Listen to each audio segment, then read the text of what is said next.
All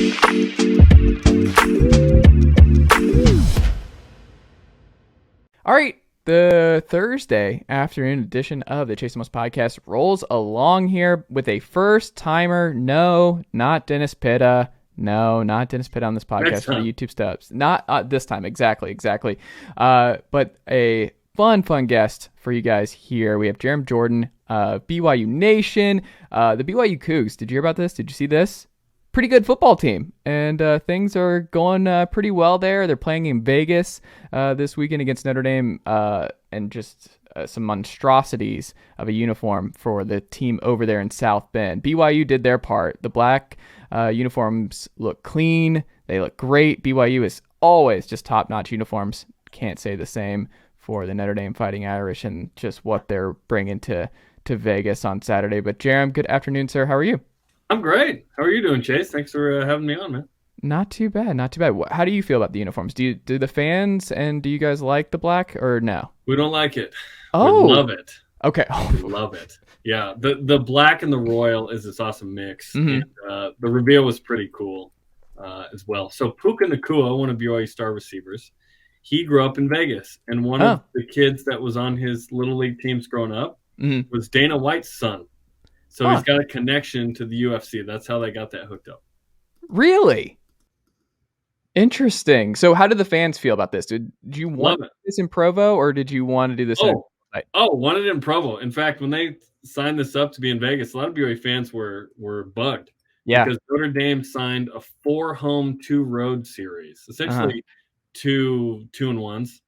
And then they hadn't delivered since 2014 on the home game. Mm-hmm. And every year it was a talking point. When's Notre Dame going to come to Provo? When are they going to come to Provo? Because they came in 2004 and they lost. Yeah. So BYU fans were like, let's do this again. Let's go. BYU went there in 12 and 13, lost a really tight game in 12. 13 was a 10-point game in the fourth quarter. BYU loses that game. In 12, BYU feels like it should have won that game. That's undefeated Notre Dame that gets blown out by Alabama and so on. Yeah, so a ton of frustration. A lot of fans weren't happy that BYU sort of gave in and went to Vegas. But listen, for a long time, BYU could have just said, hey, buy it out and we're good.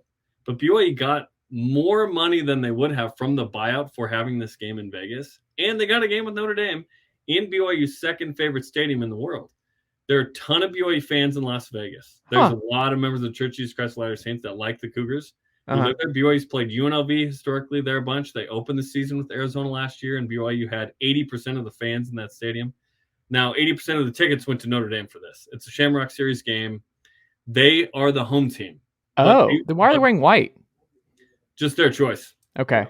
But BYU is going to load that thing up as much as possible, because I don't think that the formerly fifth-ranked team in the country in Notre Dame is going to show up in the same way they are at 2-2, having lost to Marshall a couple weeks ago. So BYU is 4-1 and ranked 16th. Certainly on paper looks like a tremendous team, which BYU is. But the last 2 weeks, last 3 weeks, BYU's not played great. At Oregon, really got handled after the Baylor win. And then the last 2 weeks against Mountain West competition, where BYU expected to win big. Vegas at least was saying as much. Cougars put up 38 points, but they allow 24 and 26 points. Fan base feeling a little weird about BYU's inability to establish a consistent run game with an offensive line they thought was good. Jarren Hall's been incredible. That's been the best thing about BYU football this year. But it's interesting with Notre Dame, because obviously Notre Dame's flawed and vulnerable, but it's Notre Dame, man. Like, anytime you beat Notre Dame, even if they stink, that's a good win. So we'll see what BYU musters this week in this matchup. Well, we'll get more into that in a second. And it's interesting you bring up, like, Notre Dame's just kind of duck in Provo. You know what stinks, man? We could have done this podcast in person next year. And my Tennessee Volunteers, we ducked out of it. We got Nashville. Do you know what it is? Like, we saw what happened at Baylor, and it's these top 10 programs. You saw what happened in Knoxville. Yes, we don't have to go back into Double OT. That was a great game. Crazy game. Yeah, it was. It was a crazy game. But it's one of those where there's a possibility it's Nico's opener, and you don't want a true 5-star freshman going to Provo to kick off his college football career. And they spun it as like a recruiting thing, putting it in Nashville and with Virginia. But you know what's interesting is the fans don't want that. So like the fans would rather lose at Provo and do a once in a lifetime potentially destination, because like I would go. Like I'm there. Like gorgeous, SEC in the gorgeous. West isn't a thing that happens a ton. You don't Yes. need to travel. So the fact And that Arkansas is coming here next week is a big deal. yes. And those fans, I guarantee the Arkansas fans that you guys meet up with and see around town, they're just going to be grateful to be there, because they're just like, this is awesome. We never have a reason to go to Provo, and we get to go see this beautiful stadium and just experience Utah and all that good stuff that it has to offer. But like Nashville, every Tennessee fan knows it. Nashville, like every Tennessee fan's been is familiar with Nashville. Like it's a once in a lifetime thing. And I know of a lot of fans that were really upset that because like they booked a flight a year ahead of time that they were going to be going to Provo. And it's like, it's a bummer, because I remember listening to some other Tennessee fans talk about like meeting the BYU fans who came in to Knoxville for that game, and just how excited they were, and just how much fun they had in Knoxville, and just being able to go to a big time SEC program. And obviously they won, so they felt really great leaving the game as well. But who knows when the next time BYU fans will have a reason to go to Knoxville, Tennessee, and go to the Coliseum and be there. I mean, it's just one of those things college football decision makers, they just completely overlook, because the fans 1000% would have preferred the travel and go to those once in a lifetime, even if it's a loss. They want home games. And that'll be interesting in the college football playoff. Like the quarterfinals are going to be home games. Then they're going to go neutral site after that. Yep. Which I get in the playoffs. Like it's the playoffs, whatever. But in the regular season, there's not this, and like this game in Vegas, Allegiant Stadium is unbelievable. I was at the Arizona game last year. Like that stadium's incredible. And playing Arizona was whatever. Arizona's not that good. BYU won the game. But in that stadium against Notre Dame would be spectacular. It really would be. So, and yeah, it's a bummer that Tennessee's not coming here. Someone said in the press box in 2019 that someone overheard someone from the athletic department from Tennessee saying, "No, there's no way we're playing that game." But for BYU, you think about it, it's probably a good thing, because, well, I would have loved to have Tennessee here, but BYU is already going to Arkansas next year. So first year in the Big 12, you're going to play more P5s than you've ever played in a season in BYU history. The record right now, I believe, is 7, maybe 8. Which is kind of surprising, because it feels like y'all's schedule's been loaded year over year. Yeah, just that many P5s as an independent, you don't need to do it. All you need, like, you're not Boise State where you're only playing like 1 or 2, but you're winning. And then you play a G5 schedule after that. But you don't want to be an actual P5, because then you're going to go 6-6.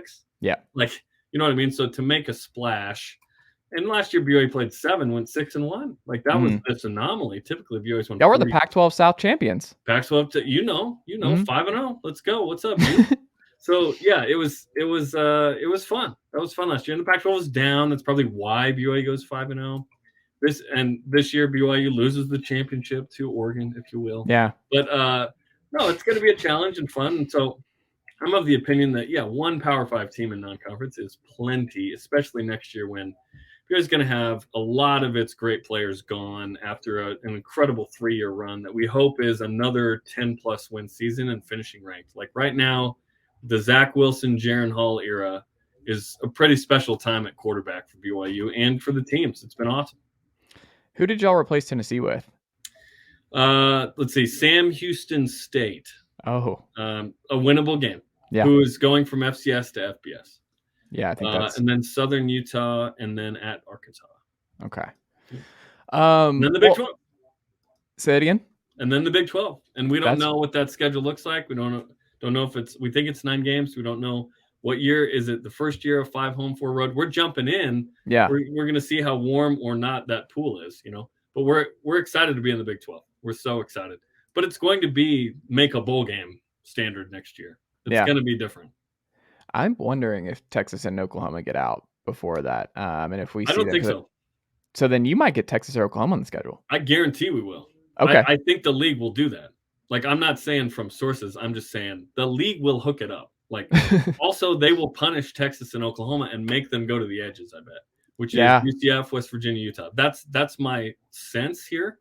Yeah. Although the new commissioner, Brett Yormark, may not have the same sort of negative association that, But he still previously. kind of works for the ADs around the conference, and I'm sure the rest of the Big 12 ADs are like, no, you can absolutely do your Make worst. them run around a little bit. Yeah. Yeah. And trust me, Oklahoma and Texas, BYU is a combined 5-1 all time versus those schools. Yeah.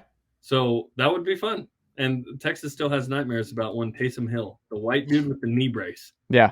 I still have nightmares about him. He ran all over the Falcons in week 1 this week. The dude just never goes away. He's so annoying. He's so awesome.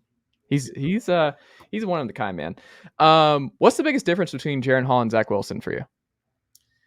So Zach was more gunslinger-ish, more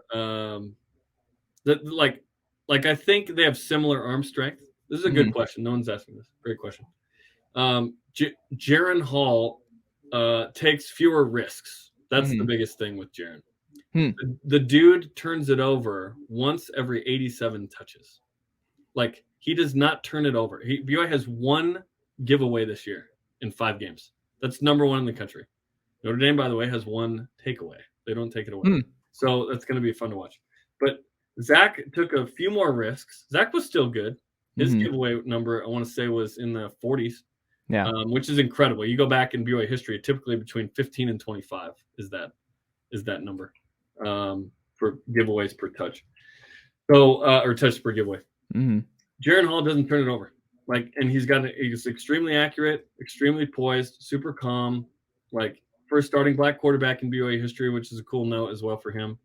Zach was a guy that wasn't heavily recruited, 3-star, and BYU turned him and he turned himself obviously into a number 2 pick, which is pretty crazy. So we feel like BYU's been QBU. You look back at the history of the quarterback position here, and it's pretty special. I feel like that's starting to come back. And with these 2 guys, Jaren projected as high as first round. I'd love for my Seahawks to grab him at the 12th pick at 6 and 11. I don't know. Gino is making a case that he's the guy for a little bit. You're not competing for a Super Bowl, Gino. But yeah, you won't even make the playoffs, Gino. It's all good. But that's the biggest difference. The sort of risk reward there. Zach, little more of a run threat. Although Jaren's a great run threat, he just has decided he's going to be mostly a thrower because he broke his ribs in game 1 running too much last year. He played through it. We didn't know this till after the year. But that dude's a tough customer, man. He is, and he is cool under pressure. Personality-wise, what's the biggest difference between them? Jaren's more like business. Zach would have a little more fun. Obviously, a lot of that in the offseason in the news. But both are extremely good at quarterbacking, the profession of quarterbacking. When I would talk to Zach last year, and we did multiple film reviews of stuff after games, I learned a ton. And what he's seeing and what he's thinking, Jaren, extremely cerebral as well. It's been awesome. And Zach got the starting job midway through his freshman year, and left after his junior year. Jaren has waited his time. As a sophomore, he got a couple of starts, had multiple concussions. He was out, sat out the next year with a hip injury while Zach did his thing in 2020. And now it's been Jaren's deal the last 2 years, and no quarterback in BYU history. You think of all the great ones: Young, Mann, Nielsen, Mark Wilson, Ty Detmer, all these guys. Steve Young, of course. Steve Young, come on now.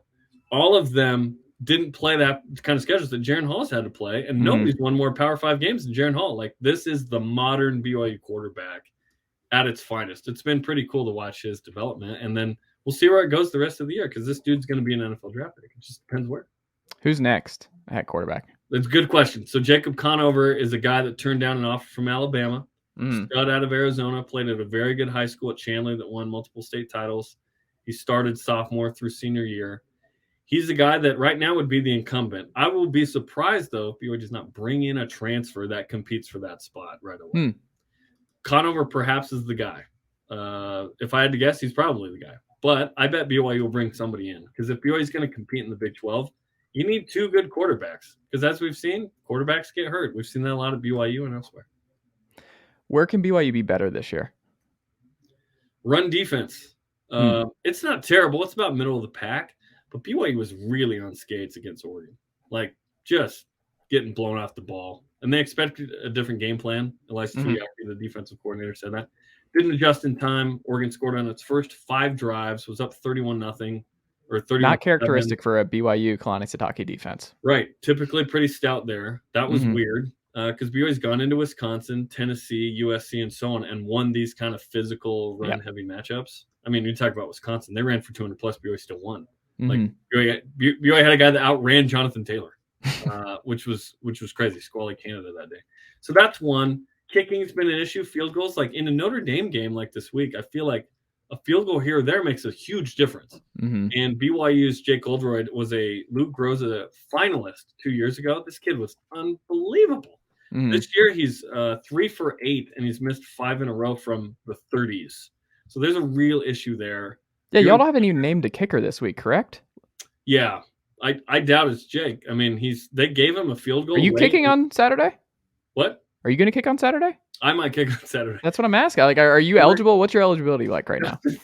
I look younger than I am. I'm not even close to being eligible. But yeah, that's a tough spot. And then offensively, the run game has been very inconsistent for BYU, especially the second quarter. Like, it's been terrible. So we'll see if BYU can establish the run. Notre Dame's got a really nice run defense. Granted, it's about the same as BYU. They're giving up a little more per carry, but who knows if Notre Dame woke up against UNC. How does the Kyle Hamilton matchup work for you? Or excuse me, not Kyle Hamilton. I was going to say, luckily he's gone. Yeah, no, Joseph. What is his name? Why I get them confused now. The new great safety from Northwestern, who's basically not been targeted through 4 games. I'm excited for this matchup because Jarren Hall picks his spots at the right time, and he's not going to be overly aggressive if he doesn't need to. Now, here's the thing. BYU's got perhaps the most underrated receiver core in the country.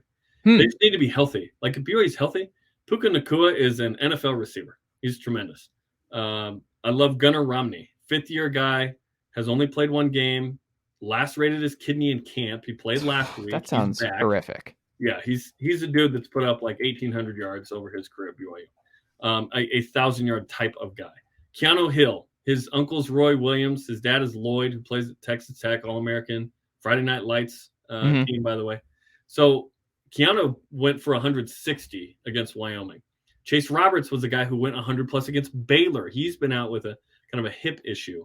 If BYU can get all these guys in, that's super legit. And Notre Dame faced a good UNC offense. Drake May's good young quarterback. This will be the best offense they will have faced this year, should those guys be healthy.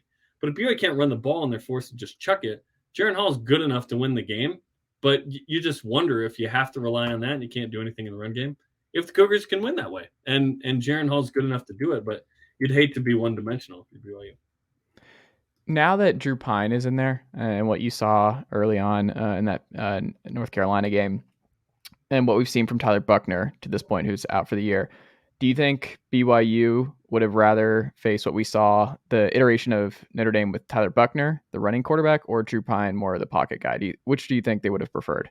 Hey, I hate 3rd and 6 when the quarterback runs for first down. That's what Buckner might have done. But that team lost to Marshall. Like, that Buckner-led team lost to Marshall. I know Pine came in and went 3 for 6 in that game, but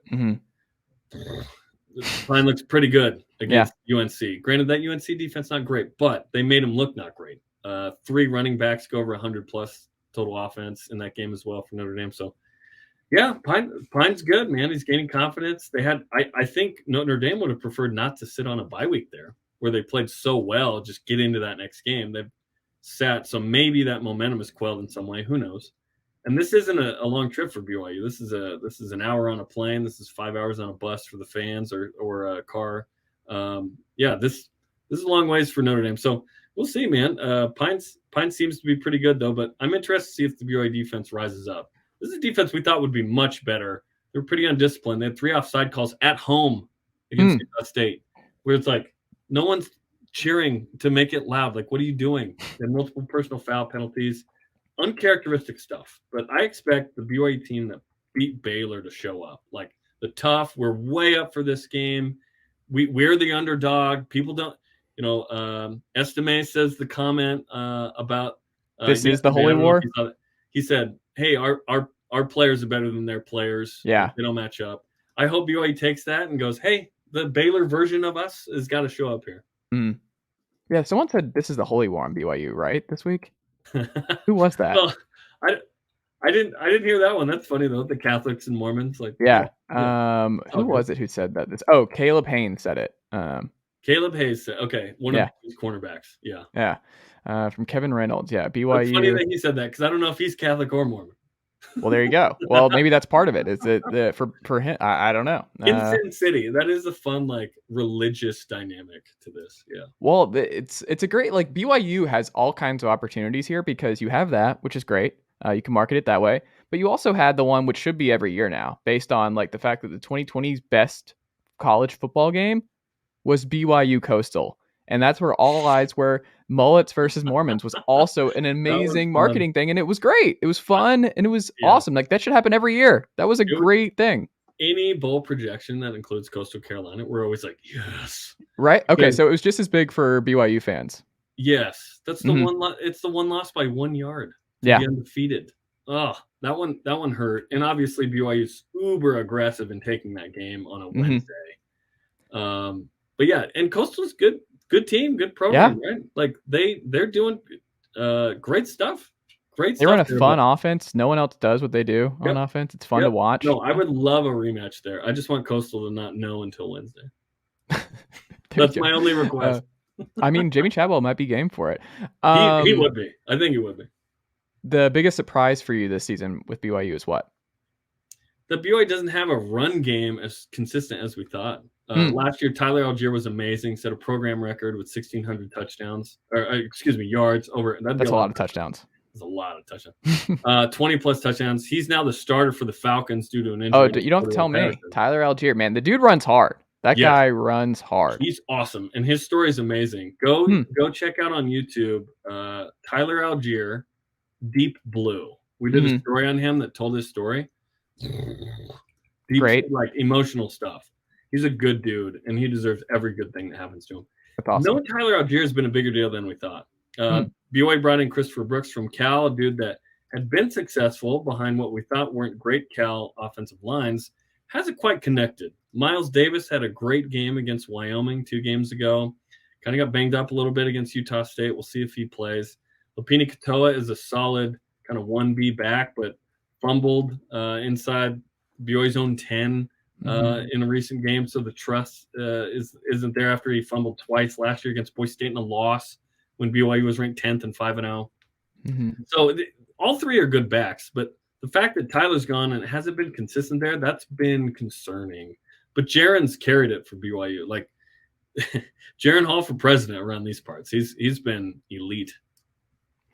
Yeah, and it's fun. Like, Jarren Hall's a fun player to watch play football, and it's just BYU's just a fun watch. They've been a fun watch for a long time now, and it's kind of funny that Kilane Sitake has just kind of settled in. He's been there a sneaky long amount of time now, and you're wondering, like, because I remember during the last couple of head coaching cycles, like, oh, is his name? Where is he going to be considered? Like, Arizona was one you saw pop up for him, and Oregon USC, and Washington, he interviewed with, and I was told they offered. Interesting. Yeah. But it's like you can win at BYU. And he's shown that you can win big at BYU. And I don't know, like, for you and having covered him, because it doesn't seem like he does a lot of interviews. What is an underrated attribute about Sitake as a head coach that a lot of the national folks may miss? He's very personable. I think that comes through in his interviews. He loves Jerem. He goes on Jerem like once. Maybe that's where I miss. Yeah, I don't listen to Jerem. Okay. He needs to come on the Chase Thomas podcast. Well, you can make that happen, Jerem. Like, whatever you got to do. I would love to talk to. Yeah, he's extremely personable. His players love playing for him. There's some dudes that are like about the games and about the wins. He's about their lives. This just happens to be the vehicle of them hanging out and going through experiences together. Like Bronco Mendenhall is a dude that he did care about the individual. In a more disciplinary way. Kilane Sitake is more like the fun uncle, and he dances and he's like cares about you as a person, like legitimately. And there are people, it's interesting. There have been local kids from Utah County that are really legitimately talented. Puka Nakua goes to Washington. Kingsley Suamataia goes to Oregon. Puka's brother Samson goes to Utah and others. They have come back because of that relationship with Kilane in recruiting, where it's like, hey, you didn't pick us, but we want you to know that we love you and you always have a place here if you want to be here. And then BYU's had some notable Power 5 transfers in, and now they're massive contributors for BYU. Caleb Hayes is one of those guys, Oregon State kid that Kalani coached and or recruited at Oregon State when he was there for a year after Utah. Yeah, who was it? The 1 year was that? Who was that? Gary Anderson? Gary, Gary, who he had connections with from the Utah staff previously. Connections everywhere. It seems like that's interesting. The biggest difference is in Bronco. I wonder if he gets back because that he wants to. Yeah, you think so? No, he's going to get one of these. We'll see how high profile a team like Nebraska wants to go. But Bronco would honestly, what he did at BYU from 05 to 15 was incredible. That team had gone through 3 losing seasons in a row. I'm talking about that hadn't happened since the 70s. Like Lavelle had this thing on lockdown. Heisman Trophy winner, national championship, all this stuff. He took a program that had some off the field issues that are well documented, and he got them in line. They go 6-6 with a top 10 offense. The next year, 11-2, 11-2, 10-3, 11-2. That 4-year set of 43 wins, most in BYU history. Got him back to national relevance. John Beck's the 2nd-round pick. It was incredible. And they beat Utah and they won conference championships, guided BYU into independence. And then he could do, I mean, if he was at Nebraska or Arizona State or Wisconsin or wherever, there's some good gigs out there that need a Bronco Mendenhall. You know where I put him is Colorado. Colorado's a spot where they need to stop thinking, just go with someone is just going to raise the floor and establish a culture and just who's not going to worry about the money, who's not going to worry about the resources. He's just going to coach and establish his way. Yeah. Where academics is number one, right? You got to do it in spite of that. And he got a team to the Orange Bowl. Thank you, Clemson, for making the play. But Robert Anias, his OC was incredible, by the way. You're seeing that with Brennan Armstrong. Syracuse, yeah. He's not the same without Robert Anias and Jason Beck as the quarterback coach, who played at BYU and were at BYU with Bronco. BYU fans, by the way, pay a ton of attention to all those coaches that leave. Because if they're a former Cougar player, they're one of us here. So you go, hey, look at Syracuse.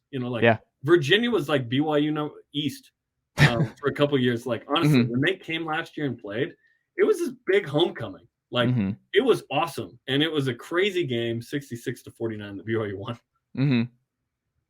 Were you at least a little concerned when Jeff Grimes left for Baylor? No. And I don't mean that as a disrespect to Jeff at all, or Eric Mateos, the offensive line coach that went with him. We knew that Aaron Roderick was going to be good. Because Aaron, again, is a guy that played at BYU, one of Kalani's guys. He had been at Utah for several years where they had muzzled him, and those Utah offenses didn't flourish. Unmuzzled, Aaron Roderick produced a number 2 pick and now has Jarren Hall. This dude is legit. And BYU's been one of the best teams in the country since the middle of 2019 to now, when Aaron took over the play calling duties midway through that season, by the way. Some people still don't believe me. I'm not saying I know. He took over play calling duties, and it changed that season. BYU goes 5-2 to finish, and then 2020 11-1, and then last year 10-3, and this year 4-1. This dude is a genius, and he is awesome, and BYU's lucky to have him. Is he happy there? You think he stays long term, or do you think he gets a head coaching job? I believe he is. Okay. Aaron could be a head coach if he wanted. I think he's very content as an offensive coordinator. I don't know this. That's just the sense I get. But as long as he's paid competitively here and he keeps producing quarterbacks, I think he's happy at his alma mater, BYU. BYU's a special place. There's a unique connection between the players who took that field with Lavelle Edwards, especially. And the desire to be here. It is tied obviously into the religion of the Church of Jesus Christ of Latter-day Saints. It's an awesome place to be. It really is. And there are a lot of people that come back. There's a lot of brothers on the team. There's a lot of sons of kids who played here. I don't know this, but I would guess it's more than most, if not all, universities. BYU has a special connection with the people that play here. They love being around here and coming back. And so that's why I say hey, people could definitely move on. But Kalani he is choosing to be paid less to be at BYU. He can absolutely go to Oregon and Washington and make double or triple. But it's not about the money. It's about this place. It's about the legacy of BYU football, of Lavelle, of the quarterbacks, of this new era. And it's a unique spot. I don't think people quite get it unless you're here. I love it. We'll end on this. If I was on my flight to Provo next year, and we actually did UT BYU. What would you have recommended? How should I have approached game day in Provo? What's the best? How do I approach it? You gotta hike the Y. So Okay. there's the Y's on the mountain, and it's like a 1,500-foot hike. Okay. It's pretty good. Yeah. It's exhausting, but the view over Utah Valley and Utah Lake is unbelievable. We take you to J Dogs. Now it's hot dog. What? No. Like hot dogs are awesome. Yeah. It's good. Or a Brazilian steakhouse called Tucanos. That's a little heavy for lunch, but yeah, you never know. Yep. We take you to Cougar Canyon. Okay. 2 hours before the game. It's buzzing outside the stadium. We've got our live BYU TV pregame show going. You can watch games, tailgate, the whole deal. That'd be super fun. We'd get you a Cougar tail, which is like this 18-inch maple bar, which is like Cosmo the Cougar. It's like it's a big old maple bar donut. It's delicious. Oh wow! You'd have to watch the Cougarettes and Cosmo do their thing. Like the dancers from BYU, they're super legit. They go viral all the time. There may be a flyover. The view next to the mountains is like second to none. Maybe Air Force hangs in terms of that, but yeah, it's special, man. It's special. I'm hoping you can get out here for a game for whatever reason in the future. Yeah, I got to do it. I mean, if not Tennessee, Utah, BYU is definitely on that list. Dude, yes, do it. Let's see, 25 is the next one in Provo. 24 in Salt Lake. Okay, there you go. What about 2023? Is it next year? Where is it next year? They're not playing. Utah chose to play Florida this year on the road and then host. Are they really not playing next year? No. Utah BYU is not playing football against each other. Utah chose to play Florida over BYU. That's insanity. I know. I don't like it. It should be allowed though. That shouldn't be their choice. It should be one of those where as the college football czar, I just step in and I'm like, no, that's not happening. I don't care. Here's the deal. Yeah. I grew up a Pac-12 fan, living in Oregon, Washington, and then moving to Utah as a kid, or Pac-10. And I would like the Pac-12 to dissolve and for Utah and Four Corners, as we call it, to join the Big 12. That way, that game happens every year. That's what I want, because I like that more than I like the league. You might be getting that. It seems like that's where we might be headed. Come on. I mean, that'd be fun. Jerem, this has been an absolute blast. I appreciate you making the time as my dog, Khaleesi, is hungry. And I don't know if you could hear that in the background here as she's ready to eat dinner. That's great. Game of Thrones. Love it. Yeah, exactly. How do the good folks keep up with your work and everything you've got going on this week? Oh, that's nice. Check out BYUSN.com, BYUSN.com. BYU Sports Nation's our daily show. Myself and Spencer Linton, we do weekdays on BYU TV and BYU Radio. At Jerem Jordan on Twitter. But we're stoked to be in the Big 12 next year, and it's going to be fun. This was great, Chase. I appreciate the time, man. Yeah, absolutely. We'll have to do this again soon.